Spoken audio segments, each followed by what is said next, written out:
यही सी बहके में तो सपा और झपा और टपा ये चली गई है। पिछले भी सरकारें रहीं, उन्होंने अपने अपने नेता बैठाल के उनको भूमाफिया बनाया कि वक्फ वालों के नाम गिनाना शुरू करें, कुछ तो कब्र में चले गए हैं। ये बिल अगर समाजवादी लाई हुई होती तो इसका विरोध मुसलमान नहीं करते।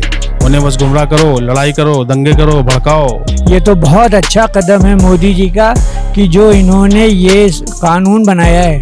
ये सिर्फ विपक्षियों की साजिश है, गुमराह करने का एक प्लान है, जनता को गुमराह करने का एक साजिश वो रचते हैं। ये जहालत है इन लोगों की जिनको तमीज नहीं है। लेकिन जो विपक्ष का काम है वो सिर्फ और सिर्फ गुमराह करना काम है। 60 साल जो है कांग्रेस सरकार थी, मुसलमानों के हित में क्या काम किया इसको पूरी दुनिया जान रही है। विपक्ष ने आज तक किया ही क्या है। सपा थी, मुसलमानों को सिर्फ यूज किया। पता पढ़े लिखे तो होते नहीं है मुसलमान। मैंने लाखों रुपए खर्च किए रिश्वत दे दे करके, तब फिर ये जा करके मैं मुतवल्ली बना हूँ। यही बिल अगर कांग्रेस लाई हुई होती तो विरोध नहीं करते। इसका विरोध सिर्फ इसलिए किया जा रहा है अगर कि ये भारतीय जनता पार्टी लाई है तो सरासर गलत है मेरी नजर में। वक्फ बिल लगातार राजनीति में एक चर्चा का विषय बना हुआ है। हमने देखा कि वक्फ बिल को लेकर के तमाम जगह विरोध प्रदर्शन हुए, धरना प्रदर्शन हुए और उसके बाद ऑपरेशन सिंदूर हुआ तो कुछ ना कुछ मामला ठंडा जरूर हुआ। लेकिन एक बार फिर से वक्फ पर अब फिर से धीरे धीरे वही माहौल बनता हुआ दिख रहा है। तो इस वक्त हम भाजपा कार्यालय में मौजूद हैं, जहां हमारे साथ अल्पसंख्यक मोर्चा के कुछ लोग मौजूद हैं और हमारे साथ क्षेत्रीय उपाध्यक्ष भी मौजूद हैं। उनसे भी हम जानने का प्रयास करेंगे कि आखिर इस वक्फ बिल पर उनकी क्या राय है और कैसे ये इसको सही माना जाए। क्या नाम रहा सर आपका? मेरा नाम नदीम अली है, क्षेत्रीय उपाध्यक्ष हूँ भारतीय जनता पार्टी अल्पसंख्यक मोर्चा ब्रज क्षेत्र में।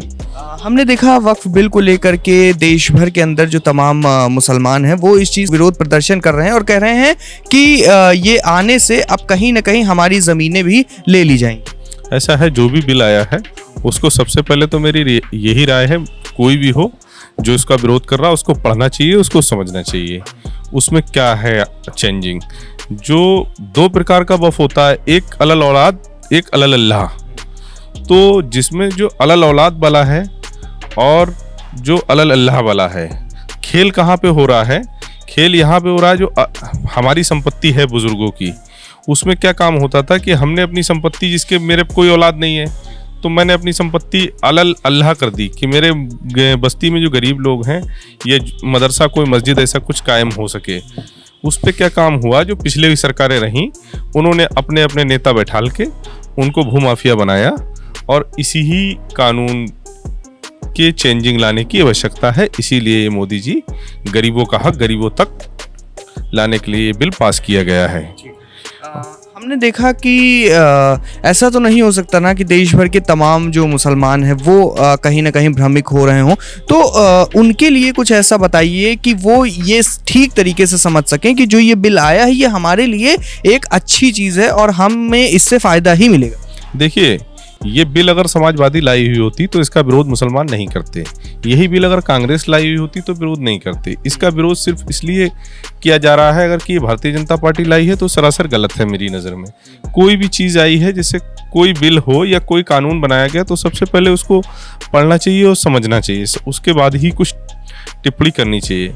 लेकिन जो विपक्ष का काम है वो सिर्फ और सिर्फ गुमराह करना काम है, जो आज तक होता चला आया है। और जैसे 3 तलाक का मुद्दा रहा हो उस पर भी विरोध हुआ, लेकिन मेरी जो जानकारी में बात है, भारत में पहली बार ऐसा हुआ है कि जब हमारा कोई कानून पास हो रहा था तो उसमें कुरान पाक की तर्ज दी गई कि ये 3 तलाक कुरान पाक में भी नहीं है।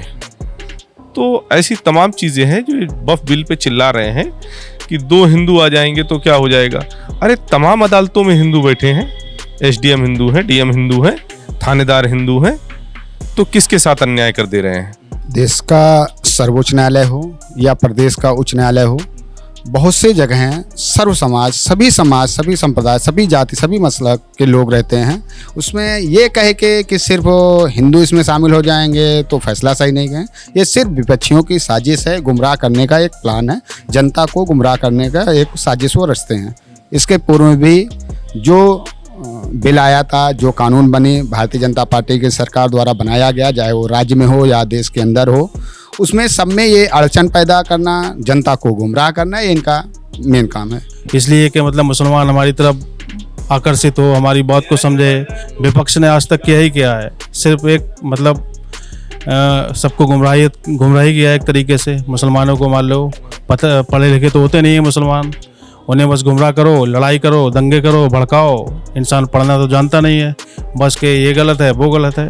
तो विपक्ष का काम ही रहा है शुरू से, जब से भारतीय जनता पार्टी ने अच्छे काम किए मुसलमानों के हक में, बेहतर किए, अच्छे किए, तो विपक्ष काम रहा गया उसको गंदी राजनीति से उसको वो विरोध करो।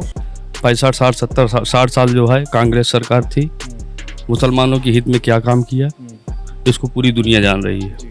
सपा थी, मुसलमानों को सिर्फ यूज किया, उसको अपना वोट बैंक बना के रखा, ठीक है। और उसके बाद जो है आज हमारे देश के प्रधानमंत्री नरेंद्र मोदी जी देश के लिए, अल्पसंख्यक समुदाय के लिए, आज पूरे भारत में मुसलमानों के लिए आवाज़ उठा रहे हैं।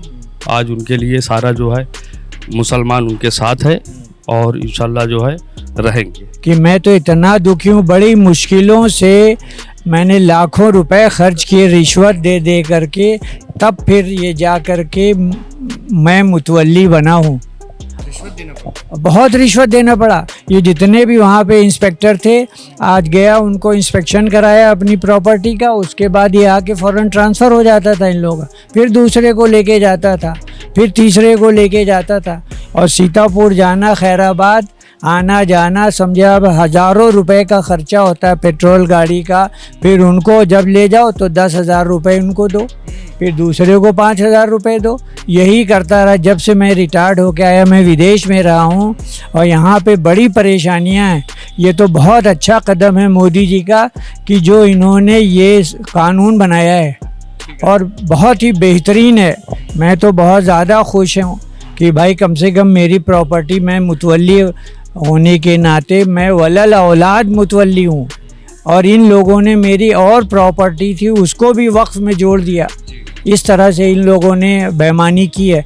अब मैं आपके वक्फ वालों के नाम गिनाना शुरू करें, कुछ तो कब्र में चले गए हैं और कुछ कोरोना में चले गए।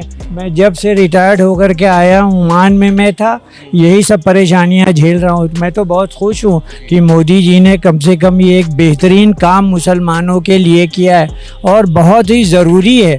बड़े बड़े, अब देखिए यहाँ के ऐशबाग में कॉलोनी बनी हुई है, 10-10 मंजिला बनाए हुए हैं और बेच दिया उसको। ये क्या तरीक़ा है? अच्छा सर, जब बड़े इमामबाड़े पर कई धरना प्रदर्शन, विरोध प्रदर्शन हुए, मैं गया भी, वहाँ पर जो लोग थे उनका ये कहना था कि अब तो इनके ये अपना बिल ले आए हैं, बड़ा इमामबाड़ा, छोटा इमामबाड़ा सब इनके कब्जे में कर लेंगे। ये जहालत है इन लोगों की, जिनको तमीज़ नहीं है, समझे आप। ये ना समझ है, ये बहके हुए हैं, समझे आप। ये बहके हुए हैं, बहका भी रहे हैं मुसलमानों को। लोग मुसलमान तो यही सी बहके में तो सपा और झपा और टपा ये चली गई है। और ये सपा वालों ने क्या किया, यही सब बेईमानी और झूठ और मक्कारी सिखाया है सबको। ये मुसलमान जागे और सुने, बहुत अच्छी चीज़ है, और इसमें कोई किस दूसरे धर्म का कोई इसमें इंटरफेयर नहीं है। मगर अब क्या कहा जाए, हम लोगों की कौम में बड़ी जहालत है।